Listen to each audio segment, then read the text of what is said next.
Yesterday, though, there was a France-Australia game. Now, France slaughtered Australia, which is bad news if you're Australia, great news if you're France. I've actually got France, I think, as one of my teams to win it, and they look pretty good. However, at half-time, there had been a couple of very, very big sporting football stories that had broken. One, that Cristiano Ronaldo, after giving an exclusive interview, a world-exclusive interview to Piers Morgan, had now parted company with Manchester United, one of the biggest football teams in the world, right?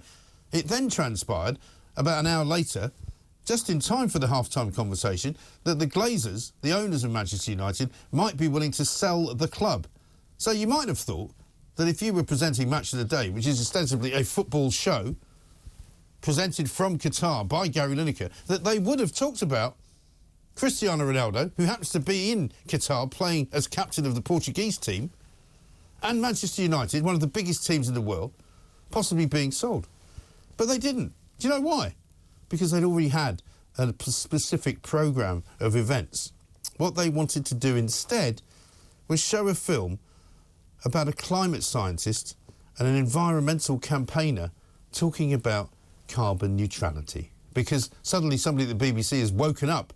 Somebody told them that the Qatar World Cup was going to be carbon neutral, and then that turned out to be cobblers. So they fell for it. Let's talk to Kevin O'Sullivan and find out what on earth is happening at the BBC. Kevin, very good morning to you. Hello, Mike. What the hell is wrong with them? BBC, isn't it? Classic BBC. Hey? I mean, they just cannot control themselves. They've got to lecture to us. They've got to sermonise to us.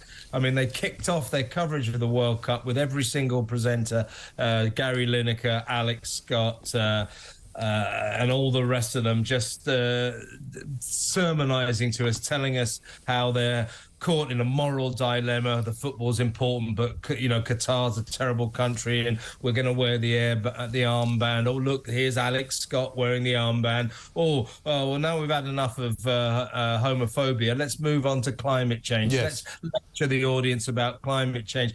If anyone at the BBC in power is listening right now, this isn't why we pay the BBC licence fee. We don't give you money to lecture to us. Make some programmes we want to watch, and when you're covering the football, just cover the football and shut up about everything else. Yes, exactly right. Because, in fact, people who are on social media saying to those of us who are critical of them, saying, we don't have to watch it. Well, no, we don't have to watch it, but we do have to pay for it, even if we don't want to watch it. And that is the problem with the BBC. They don't understand the fact that, you know, they do not represent the people of this country. They work for the people of this country. I don't yet know, I've asked the question, I don't yet know how many BBC employees are out there in Qatar or what the cost of it will be, but I imagine it's pretty damn high. And for Gary Lineker to fly out there in what is likely to be the biggest and most expensive in terms of carbon footprint World Cup of all time, you know, how dare he try and make out that they give a damn?